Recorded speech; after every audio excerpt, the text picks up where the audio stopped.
Alhamdulillahi Rabbil Alamin, wal akibatu lil muttaqin, wala udwana illa 'alal zalimin. Asyhadu an la ilaha illallah al-malikul haqqul mubin, wa asyhadu anna Muhammadar Rasulullah shadiqul wa'dil amin.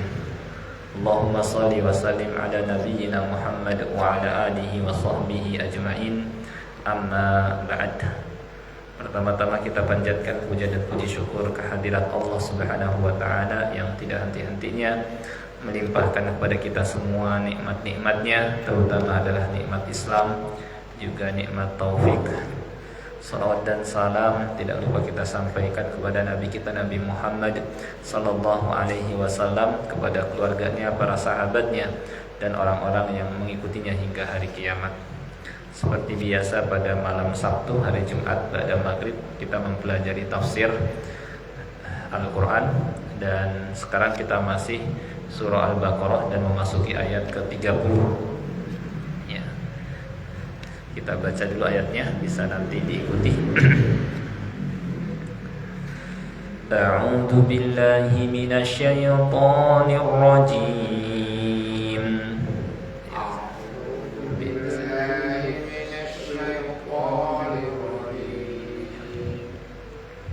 وَإِذْ قَالَ رَبُّكَ لِلْمَلَائِكَةِ إِنِّي جَاعِلٌ فِي الْأَرْضِ خَلِيفَةً قَالُوا أَتَجْعَلُ فِيهَا مَن يُفْسِدُ فِيهَا وَيَسْفِكُ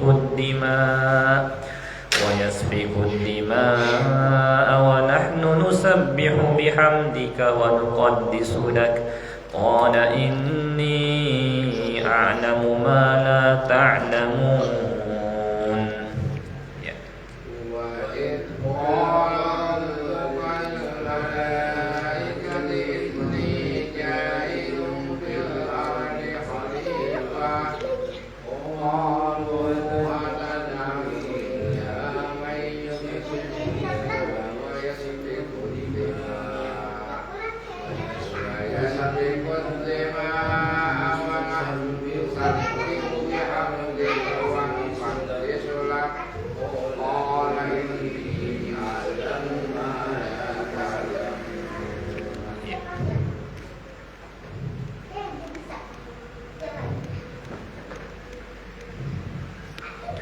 وعلم آدم الأسماء كلها ثم عرضهم على الملائكة فقال أنبئوني بأسماء هؤلاء إن كنتم صادقين.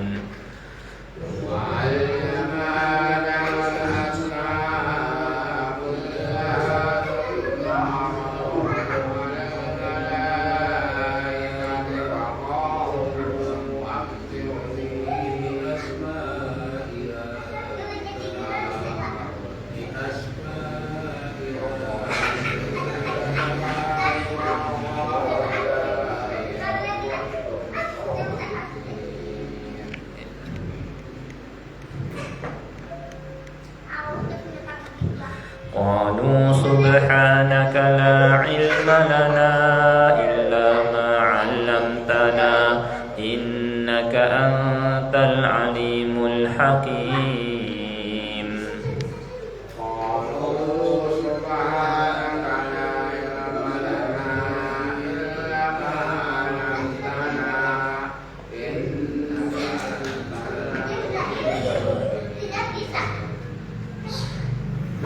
قال يا آدم أنبئهم بأسمائهم فلما أنبأهم بأسمائهم قال ألم أقل لكم إني أعلم غيب السماوات والأرض وأعلم ما تبدون وما كنتم تكتمون.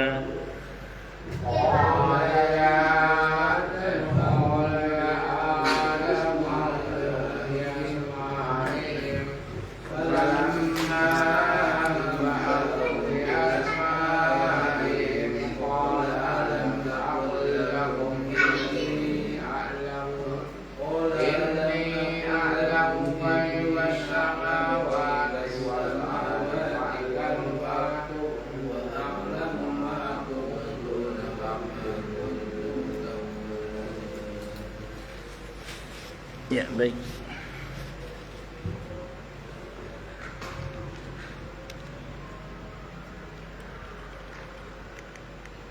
Baik, cukup mungkin sampai ayat ke-33. Kita coba pelajari tafsirnya. Ya, sebagai pengantar bahwa di ayat 30 sampai 33 yang barusan kita baca, di sana Allah Azza wa Jalla memberitahukan nikmatnya kepada Bani Adam, Nabi Adam dan keturunannya, dengan meninggikan nama dan kedudukan mereka di hadapan para malaikat sebelum diciptakan. Jadi sebelum Nabi Adam alaihi salam dan keturunannya manusia diciptakan, Allah sudah sebut namanya di hadapan para malaikat, ya. Demikian pula di ayat yang barusan kita baca menceritakan tentang kisah Nabi Adam alaihi salam, penciptaannya, dan bagaimana Allah mengistimewakan Nabi Adam alaihi salam menjadi khalifah di muka bumi dan melebihkan dengan ilmu, ya. Baik, firman Allah Subhanahu wa taala, wa idz qala rabbuka lil malaikati inni ja'ilun fil ardi khalifah. Ingat di sini yakni olehmu, demikian pula ingatkan pula yang lain. Jadi di ayat ini Allah Azza wa Jalla menyuruh nabinya sallallahu alaihi wasallam untuk ingat kisah ini, juga umatnya hendaknya diingatkan kisah ini. Ya, karena kenapa? Di dalamnya terdapat pelajaran yang sangat berharga. Ya. Apa yang perlu kita ingat, yang penting kita ingat, yaitu ketika Rabbmu, Tuhanmu, berfirman kepada para malaikat, inni ja'inun fil ardi khalifah. Sesungguhnya aku hendak menjadikan seorang khalifah di muka bumi. Ya. Khalifah, ya, maksudnya adalah makhluk yang akan mengelola. Mengelola berarti ya menata bumi ini jadi rapih, gitu ya, dan memberlakukan perintah-perintah Allah Subhanahu wa taala di sana. Di mana sebagiannya digantikan oleh generasi yang lain, akan berganti terus. Generasi ini wafat, diganti lagi dengan generasi berikutnya, diganti lagi dengan generasi berikutnya. Itu arti khalifah secara bahasa, artinya generasi yang saling digantikan, gitu ya. Atau sebagai ganti para malaikat yang sebelumnya mereka di bumi. Jadi ada beberapa pendapat bahwa sebelum bumi ini ya ditempati tentunya oleh nantinya Nabi Adam alaihi salam dan keturunannya, ada yang mengatakan bangsa jin menempati bumi ini, disebut dengan Banul Jan, ya. Dan mereka mengadakan kerusakan, ya. Maka dari sanalah para malaikat nanti ngeluh kepada Allah Subhanahu wa taala, ya. Akankah engkau menciptakan, mengadakan di muka bumi makhluk yang akan mengadakan kerusakan seperti sebelumnya, yaitu Banul Jan, yang kemudian mereka diusir dari daratan ke laut, gitu ya. Ini menurut sebagian ulama, ya. Atau bisa khalifah juga artinya adalah yakni pengganti, saling menggantikan antara generasi yang pertama dengan generasi berikutnya dengan generasi berikutnya, yang mana masing-masing generasi akan mengelola bumi, ya. Dan kenapa kok manusia yang Allah Subhanahu wa taala tetapkan untuk mengelola bumi, ya, nanti akan Allah terangkan ketika malaikat semacam mengeluh kepada Allah, akankah engkau mengadakan di muka bumi makhluk yang akan mengadakan kerusakan, menumpahkan darah, sedangkan kami enggak cukup dengan kami yang senantiasa bertasbih memuji engkau, ya. Kata Allah, Allah hanya menjawab, sungguhnya aku mengetahui yang kamu tidak mengetahui. Karena enggak semua manusia begitu keadaannya. Memang ada, tapi enggak semua manusia mengadakan kerusakan, menumpahkan darah. Bahkan banyak juga di antara mereka yang soleh, mengadakan perbaikan, yang beribadah seperti para nabi, kemudian para pengikutnya, ya, kemudian mengajak kepada kebaikan dan perbaikan seperti para dai ilallah, ya.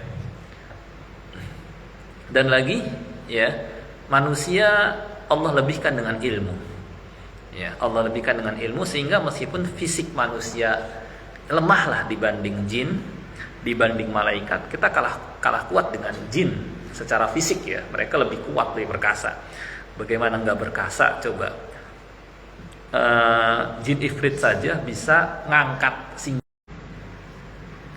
Yaman, ya, ke Syam, sangat jauh, sendirian bisa ngangkat. Itu kan menunjukkan fisik jin perkasa. Cuma mereka kalah perkasa dengan malaikat. Secara fisik ya kita lemah, tapi lihat, meskipun fisik kita lemah, tapi Allah berikan kepada kita ilmu, sehingga ya nggak usah heran banyak bangunan-bangunan dibangun dengan tenaga kita yang lemah. Bagaimana jalan layang, ya, kemudian juga ya, gedung-gedung tinggi itu kan dengan fisik kita yang lemah kok bisa, ya. Tapi itu karena Allah berikan ilmu, dan sehingga manusialah yang lebih layak mengelola bumi ini, ya. Nanti akan diterangkan itu karena ilmu, ya. Allah yang berikan, meskipun fisik lemah tapi dengan ilmu bisa membangun gedung-gedung tinggi, bisa membangun, ya, jalan-jalan layang di atas, ya, dan seterusnya. Baik. Imam Al-Qurtubi dan lain berdalil dengan ayat ini wajibnya mengangkat khalifah, ya. Jadi ada kata khalifah bahwa dalam satu negeri harus ada pemimpin. Nggak boleh, udahlah nggak usah dipakai pemimpin segala, masing-masing aja, berantakan dan kacau. Bahkan ini masih lebih baik daripada yang nggak ada pemimpin sama sekali, ya. Ya, meskipun mungkin ada yang zalim pemimpin, tapi masih lebih, kata sebagian ulama, masih lebih tertata daripada, ya, istilahnya nggak ada pemimpin yang mimpin mereka, gitu, ya. Karena nanti akan lebih parah lagi keadaan, kacau balau, ya. Di antara faedah diangkat khalifah untuk memutuskan perselisihan di antara manusia, karena kan istilahnya keputusan pemerintah kadang lebih kuat daripada orang per orang, ya. Kita lihat banyak kemungkaran, ya, di berbagai tempat.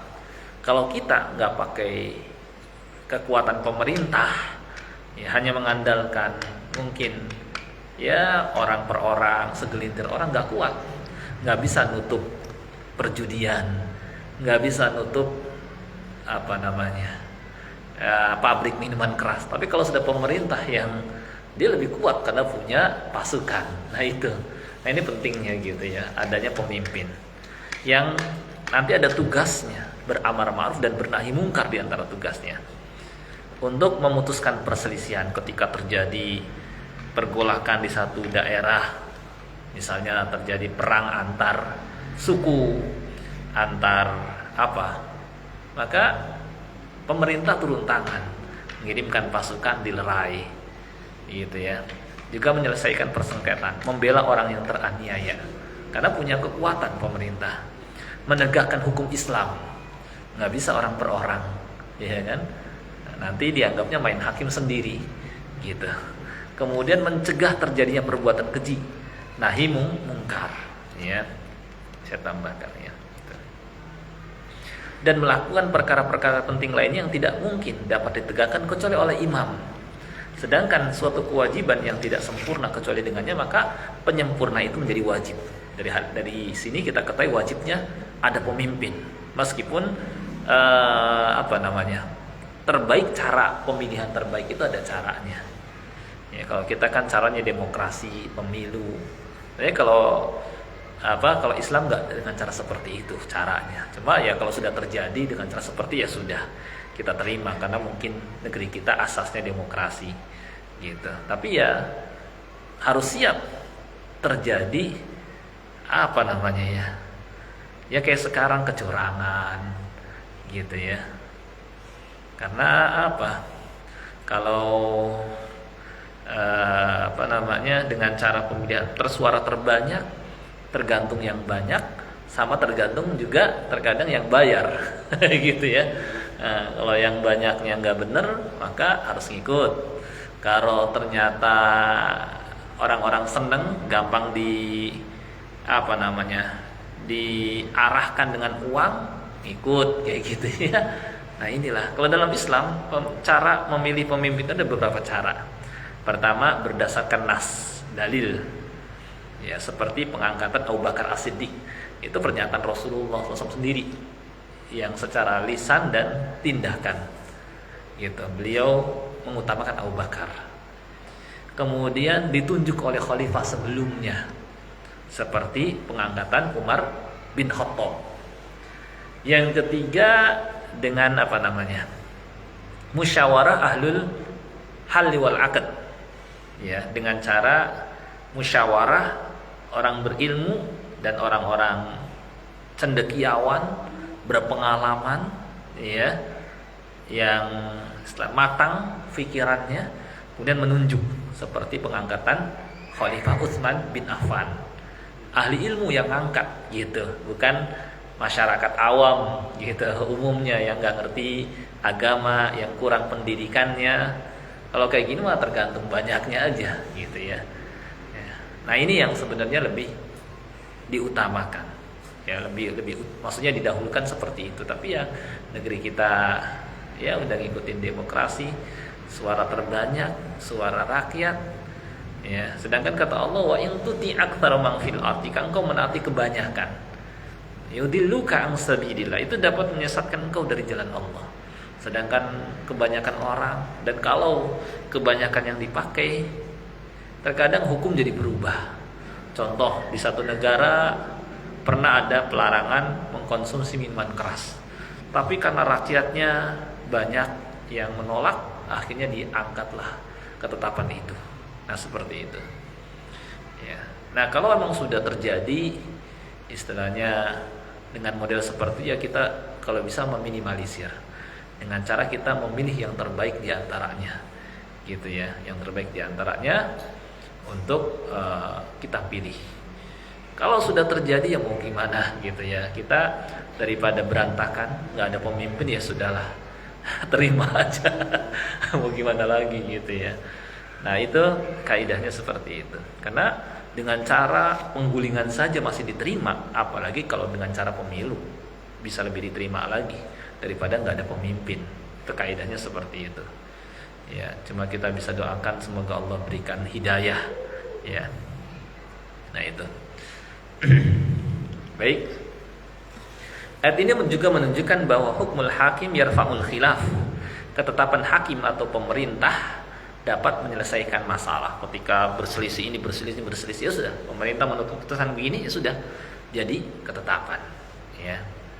Nah ini dalil yang tadi saya sebutkan tentang pengangkatan imam berdasarkan nas hadis, seperti pengangkatan Abu Bakar ya, atau dari khalifah sebelumnya seperti pengangkatan Umar, atau forum syura ya seperti pengangkatan Utsman bin Affan ya. Bahkan kalau ada penggulingan ya digulingkan ya sudah, dan orang-orang akhirnya menerima pemerintah yang baru ya sudah, secara garis besar ya daripada umat berpecah belah, udahlah seperti daulah Umayyah yang digulingkan oleh daulah Abbasiyah kayak gitu ya. Ya sudah, umat menerima aja lah kayak gitu daripada nggak ada pemimpin gitu. Secara umum ya sudah ditaati, cuma dalam hal yang bukan maksiat. Ya, walaupun zalimnya dia yang nanggung gitu ya. Gitu. Seperti pada kekhalifahan Abdul Malik bin Marwan saat Ibnu Zubair terbunuh. Ya sudah diterima. Gitu. Karena kata Nabi sallallahu alaihi wasallam, "Man kharaja 'anil ta'ah wa faraqal jama'ah wa mata famitatuhu mitatun jahiliyah." Barang siapa yang keluar dari ketaatan dan memisahkan diri dari jamaah kaum muslim lalu meninggal dunia, maka dia bisa meninggal dengan cara jahiliyah. Ini kaidah umum ya. Maksud keluar dari ketaatan adalah keluar dari ketaatan kepada khalifah yang kaum muslimin mau bersatu di bawahnya. Ya. Dan tampak maksudnya adalah khalifah di wilayah manapun. Karena manusia tidak berkumpul di atas satu khalifah yang memimpin semua wilayah Islam sejak runtuhnya Daulah Abbasiyah. Maka berlaku ketika umat sudah terpisah-pisah, ya sudah berlaku. Bahkan setiap wilayah ada pemimpin masing-masing yang mengatur wilayahnya. Karena kalau hadis ini ditafsirkan dengan khalifah umum, seperti dulu ada Daulah Umayyah, Daulah Abbasiyah, Mamalik, atau Daulah Turki Utsmani, ya tentu nggak ada asalnya pelaksanaan di sini tidak ada, ya. Gitu. Kemudian maksud memisahkan diri dari jamaah adalah keluar dari jamaah kaum muslimin yang kaum muslim sudah setuju deh menaatinya, ya. Sedangkan maksud dia meninggal dengan cara jahiliyah, yakni seperti kaum jahiliyah, ya, yang mana mereka memisahkan diri dari jamaah kaum muslimin, ya. Ini keadaan seperti dinisbatkan pada kaum jahiliyah seperti keadaan kekufuran sebelum Islam. Dimiripkan orang yang meninggal dalam keadaan memisahkan diri jamaah kaum muslimin seperti orang yang meninggal di atas kekufuran, seperti keadaan kaum jahiliyah, karena mereka tidak di bawah seorang pemimpin kaum jahiliyah, ya. Karena orang yang keluar dari jamaah kaum muslimin seperti kaum jahiliyah dan tidak punya pemimpin. Jadi seperti kaum jahiliyah lah, gitu ya. Khadijah, ya. Jadi intinya ya perintah ya sudahlah umat bersatu saja, gitu ya. Daripada kalau nggak ada pemimpin berantakan, gitu. Nah ini diantara panjang pembahasannya.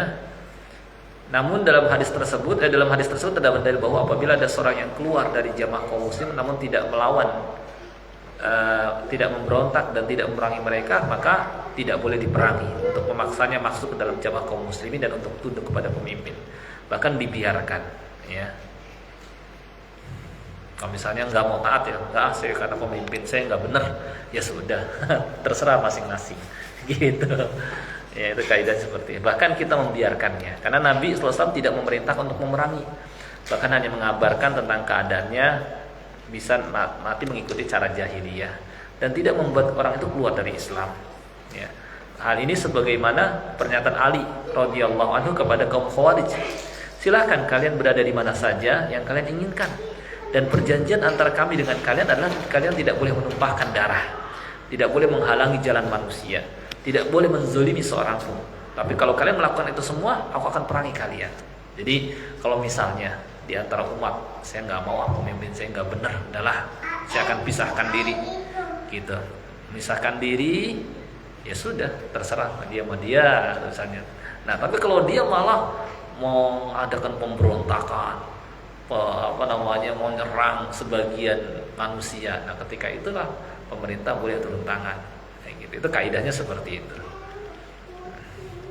Itu dalam pemerintahan Islam, ya, dalam pemerintahan Islam seperti itu. Nah makanya kata Abdullah bin Shaddad, demi Allah Ali tidak memerangi mereka, sampai Khawarij duluan lah yang menghalangi manusia dan menumpahkan darah yang terpelihara. Hal ini menunjukkan bahwa sekedar menjadi pemimpin tidak harus memerangi pelakunya. Jadi kalau cuma sekedar nggak mau terima, ya sudah, dia mau pendapatnya sendiri, nggak jadi masalah. Jangan kemudian istilahnya diperangi, ya, gitu. Kemudian dalam Islam khalifah yang dipilih ada syaratnya, harus laki-laki, tidak boleh perempuan, ya. Kata Nabi SAW, la yufliha qaumun walau amruhum imro'ah, tidak akan beruntung satu kaum kalau menyerahkan urusan kepada perempuan. Kita tahu perempuan itu kan akalnya separuh daripada laki-laki, ya kan. Pakainya perasaan kadang-kadang, tidak mikir ke depan, gitu, ya. Kasihan. Tapi kalau laki-laki kan lebih sempurna, dia mikir ke depan. Kadang-kadang istilahnya anak dimanjain sama ibunya. Kalau bapaknya dia mikir lebih ke depan, nggak jadi masalah. Jangan dimanjain, ini buat kebaikan ini masa datang. Yang kedua, ya namanya perempuan kan dia harus ngurusin suami. Dia juga harus ngurusin anak-anak. Dia hamil, dia melahirkan. Masa ditinggalin itu memang tabiatnya seperti itu. Nah kalau umpamanya istilahnya pemimpin seperti ini, ntar dulu ya, karena saya lagi hamil misalnya, kemudian Kalau dia nggak mau kayak takdirnya emang kayak gitu, ditetapkan, ya harus menerima dengan keadaan ngurusin keluarga gitu, ya. Ya nggak usah jauh-jauh jadi lamban satu kaum. Ya terkadang kita naik motor misalnya ya, depan kita perempuan, ibu-ibu, sennya beloknya ke kiri, malah beloknya ke kanan, kita kesel gitu loh istilahnya. Kadang-kadang juga lamban, aduh lama banget kita mau buru-buru, kan jadi semua kerjaan jadi lamban. Ya contoh nggak usah lama-lama, dulu kan lagi saudara kita dibantai di Ambon, ya kan, terus tindakannya lamban sekali sampai dihabisin baru mau turun tangan. Itu pun sebagian saudara kita ada yang seperti dari laskar jihad kayak gitu, minta izin ke sana gitu, ke Megawati dulu gitu ya, karena lamban sikapnya. Pas sudah pada dihabisin barulah gitu. Nah, itu ya. Kemudian merdeka. Jadi bukan budak. Kalau budak kan di bawah pimpinan tuannya. Gimana jadi pemimpin, dia sendiri dipimpin. Kemudian harus balik, jangan anak-anak. Kemudian berakal, nggak boleh orang gila. Kemudian muslim, nggak boleh orang kafir. Gitu. Orang kafir nggak boleh jadi pemimpin, jadi gubernur. Kemudian harus adil, terpercaya. Ya, jangan sampai dia sebenarnya orangnya nggak amanah.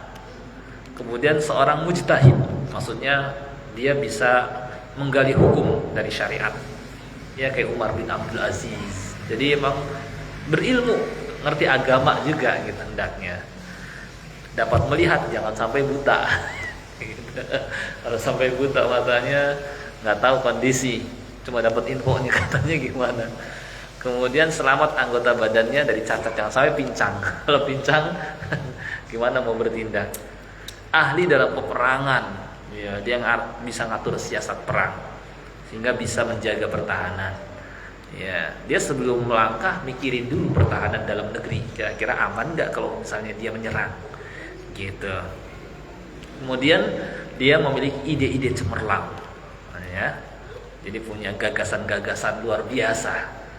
Kemudian dan menurut pendapat yang sahih, bagus lagi kalau dari Quraisy.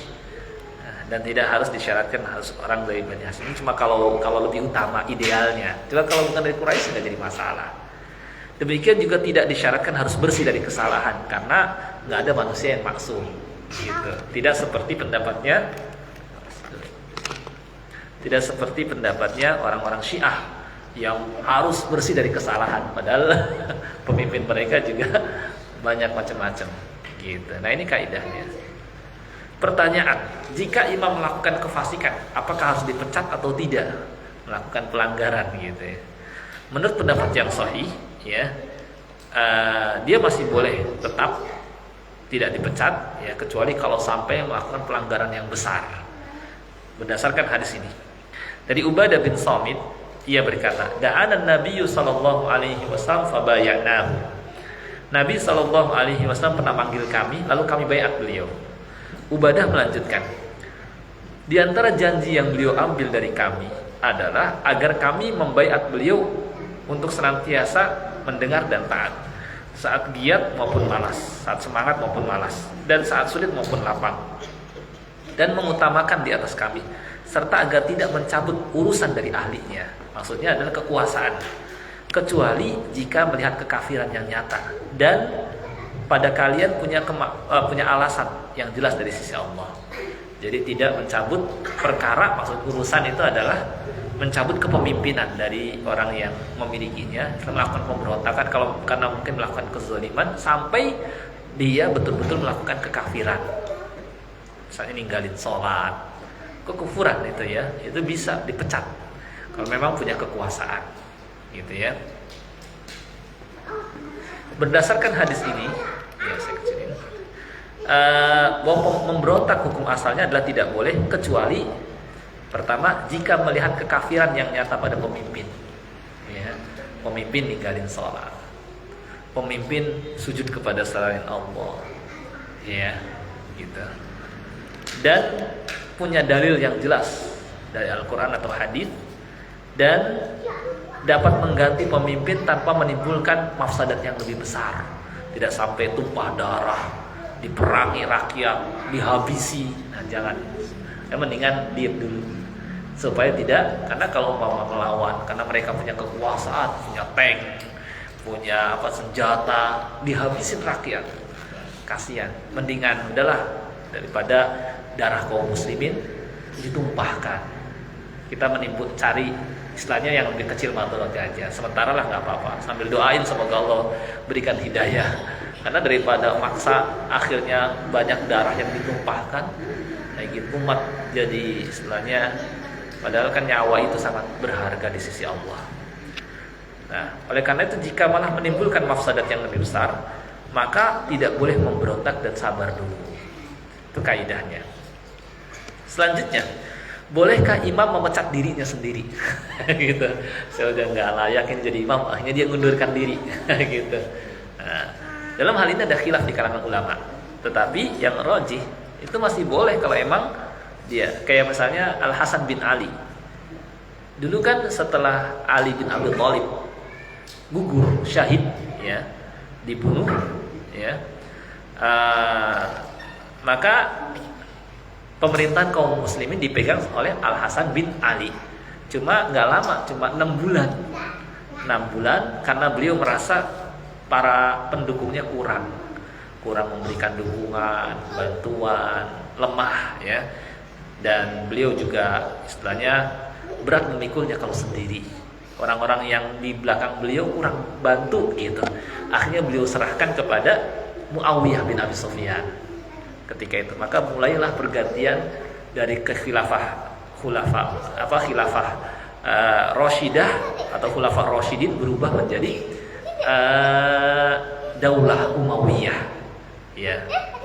Ketika itu pemerintahannya bentuknya kerajaan, dan Nabi SAW tidak mengingkari, menunjukkan boleh saja, yang penting pemerintahan itu menegakkan syariat Islam, mau bentuknya khilafah, mau bentuknya kerajaan, ya. Ketika itu umat mengakuinya, ya, gitu. Maka diserahkanlah kepada Muawiyah dan berubah menjadi kerajaan Daulah Umayyah ketika itu.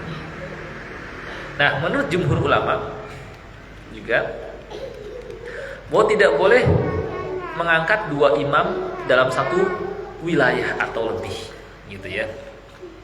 Maksudnya dalam satu negara, ya, 2 atau 3 atau 4 atau 5 orang presiden nggak boleh, harus 1 saja. Karena ya nanti akan berantakan, kacau. Satu memerintahkan begini, yang lain memerintahkan begitu, bingung rakyat. Ya, maka sebagaimana kita tidak menerima dalam satu pemerintahan itu ada banyak misalnya pemimpin, maka demikian pula alam semesta ini harusnya kita lebih menolak lagi. Ada Tuhan-Tuhan yang lain di samping Allah, kayak gitu. Karena akan berantakan alam semesta ini. Satu Tuhan menetapkan matahari dari timur, yang lain dari barat, yang lain dari utara, yang lain dari selatan, nggak jalan-jalan, gelap lah, kayak gitu. Nah, sama juga seperti itu.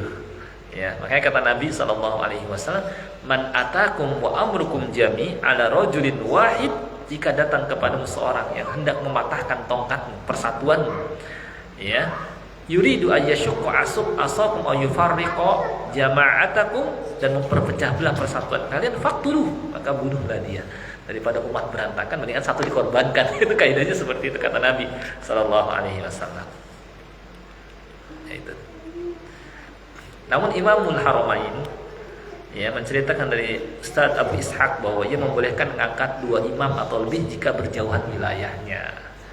Ya, karena ya mungkin karena udah ya kayak dulu kan ada Daulah Umayyah, kemudian Daulah Abbas, setelah digulingkan Daulah Umayyah digantikan Daulah Abbasiyah, dan kemudian dari Bani Umayyah ada namanya Abdurrahman Ad-Dakhil. Dia pergi melarikan diri ke Spanyol. Maka dibuatlah Daulah Umayyah di Andalusia, di Spanyol. Ya kan? Nah, itu karena berjauhan jaraknya dibuat juga, terpisah juga. Maka nggak jadi masalah. Gitu ya. Dan luas jika berjauhan wilayahnya dan luas daerahnya antara keduanya, maka nggak apa-apa.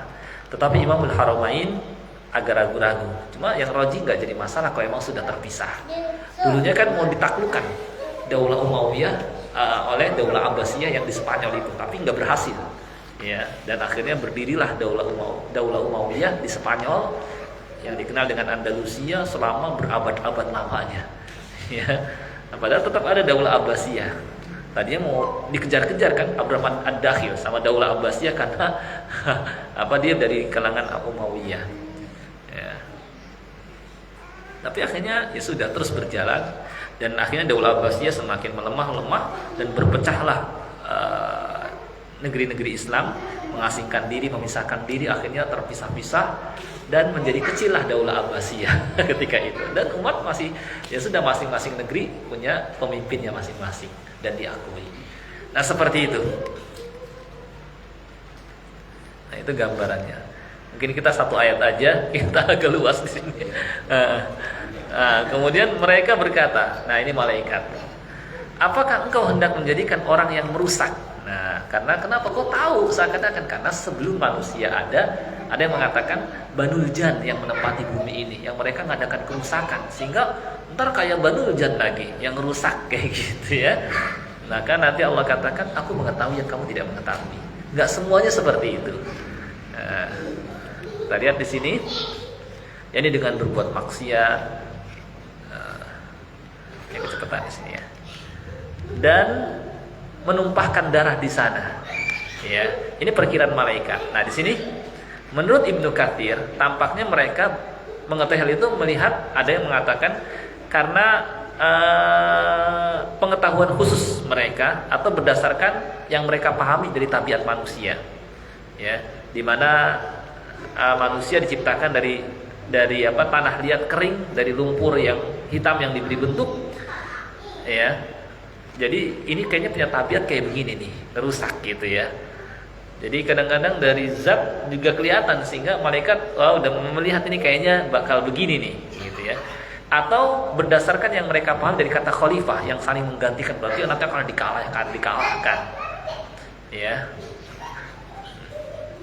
Bahwa dia akan menyelesaikan hal yang akan terjadi dan bahwa dia akan menyelesaikan hal yang terjadi di antara mereka berupa tindakan zalim dan menghalangi mereka dari perkara haram dan dosa seperti yang dikatakan Imam Al-Qurtubi. Jadi maksudnya dari kata khalifah berarti akan digantikan kalau nanti ada yang zalim digantikan. Berarti ini bakal mengadakan kerusakan. Ya. Nah, ini kalau menurut Ibnu Katsir ya, bahwa ucapan para malaikat bukanlah protes terhadap Allah. Ya, dan bukan karena hasad kepada keturunan Adam. Ya. Seperti yang disangka oleh sebagian mufassir, karena Allah Subhanahu wa taala telah menyifati para malaikat bahwa mereka tidak berbicara mendahulinya.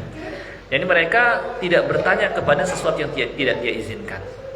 Dan di sini terjadi ketika Allah Subhanahu wa taala telah memberitahukan bahwa dia akan menciptakan makhluk di muka bumi. Ya. Nah, di sinilah baru yang tadi saya sampaikan. Ya. Nah, Ad-Dhahhak meriwayatkan dari Ibnu Abbas radhiyallahu anhuma bahwa jin sebelumnya telah melakukan kerusakan di muka bumi sebelum manusia. Maka para malaikat mengatakan demikian. Ibnu Abi Hatim meriwayatkan dengan sanad yang sampai kepada Mujahid dari Abdullah bin Amr bahwa pada mulanya jin Banul Jan berada di muka bumi 2000 tahun sebelum diciptakan Adam. Lalu mereka mengadakan kerusakan di bumi dan menumpahkan darah. Maka Allah kirimkan malaikat dan memerangi mereka sehingga mengejar mereka sampai ke pulau-pulau di lautan. Nah, ketika itulah Allah berfirman, aku hendak menjadikan khalifah pengganti di muka bumi ini yang menggantikan Banul Jan. Akhirnya para malaikat mengatakan, apakah engkau hendak menjadikan makhluk yang akan merusak dan menumpahkan darah di sana? Allah mengatakan, sungguhnya aku mengetahui apa yang tidak kamu ketahui. Nah, itu tadi yang saya sampaikan. Ya. Sedangkan kami bertasbih, memuji dan menyucikanmu, yakni para malaikat meminta diberitahukan hikmah dari penciptaan mereka, dari penciptaan manusia. Padahal makhluk tersebut yang menurut mereka akan mengadakan kerusakan di muka bumi dan seterusnya, sedangkan mereka selalu taat. Ya, itu saya percepat. Ini maksud kata-kata nukod disulat memiliki dua makna. yakni kami menyucikanmu dari segala yang tidak layak. Yang kedua, kami menyucikan diri kami dari akhlak buruk karenamu. Dan kami isi dengan akhlak mulia seperti cinta kepadamu, takut kepadamu dan mengagungkanmu. Ya. Nah, di sini Ada yang mengatakan bahwa maksud malaikat, apakah engkau hendak menjadikan orang yang merusak dan menumpahkan darah? Yani bahwa mereka minta agar mereka yang tinggal di bumi saja menggantikan anak Adam. Ya, maka Allah berfirman, sesungguhnya aku mengetahui apa yang tidak kamu ketahui. Yani tinggalmu di langit lebih baik dan lebih cocok bagimu daripada tinggal di bumi. Ya. Itu dari kalimat itu. Ini kenapa Allah tetapkan manusia? Karena manusia lebih cocok tinggal di bumi. Kalau kalian wahai malaikat lebih cocok tinggal di atas langit. Gitu. Ya. Nah, terakhir kata Allah, inni a'lamu ma la ta'lamun. Sesungguhnya aku mengetahui apa yang tidak kamu ketahui, yakni berupa hikmah dan yang dalam dan maslahat yang kuat pada penciptaan mereka. Karena ucapan malaikat itu didasari perkiraan saja. Sedangkan Allah mengetahui yang tampak maupun yang tersembunyi, yang terdahulu maupun yang akan datang. Bahkan kebaikan yang muncul dari manusia lebih banyak daripada keburukan. Dengan diciptakannya manusia, ya, dipilih di antara mereka yang menjadi para nabi, para siddiqin, para syuhada dan orang-orang saleh. Dan agar ayat-ayatnya tampak jelas bagi makhluknya, serta dapat dilakukan ibadah yang tidak bisa dilakukan oleh selain manusia seperti jihad dan lainnya. Ya. Kemudian juga di sini, ya, diujinya mereka, maukah mereka taat kepadanya dengan kecenderungan yang ada dalam diri mereka untuk melakukan maksiat, ya. Dan jika mereka jatuh ke dalam dosa, maka Allah mengampuninya kalau mereka minta ampun kepadanya. Demikian juga agar jelas mana walinya dan mana musuhnya, siapa yang berhak menempati surganya dan siapa yang berhak menempati nerakanya, agar tampak jelas, ya, karunia dan keadilan Allah, dan agar tampak jelas apa yang disembunyikan oleh iblis berupa keburukan serta hikmah-hikmah lainnya. Ya, baik. Nah, itu intinya dari ayat di atas kita dapat menarik pelajaran. Yang pertama, bertanya kepada yang mengetahui jika tidak mengetahui. Tadi aku mengetahui yang kalian tidak mengetahui, kata Allah. Kemudian yang kedua, tidak menghardik penanya, ya, gitu. Menjawab pertanyaan dan mengalihkan dengan lembut, ya. Yang ketiga, mengetahui manusia yang pertama yaitu Nabi Adam alaihissalam, dan yang keempat, keutamaan Nabi Adam alaihissalam. Baik, inilah mungkin karena panjang sekali ya. Jadi kayaknya udah cukup ini kalau kita tambah pertanyaan, ya. Jadi udah ada gambaran belum, Pak? Insya Allah, ya. Jadi Allah kenapa pilih manusia berhak mengelola bumi? Karena keilmuan. Karena nggak semua manusia mengadakan kerusakan. Ada yang memperbaiki. Iya, iya, iya.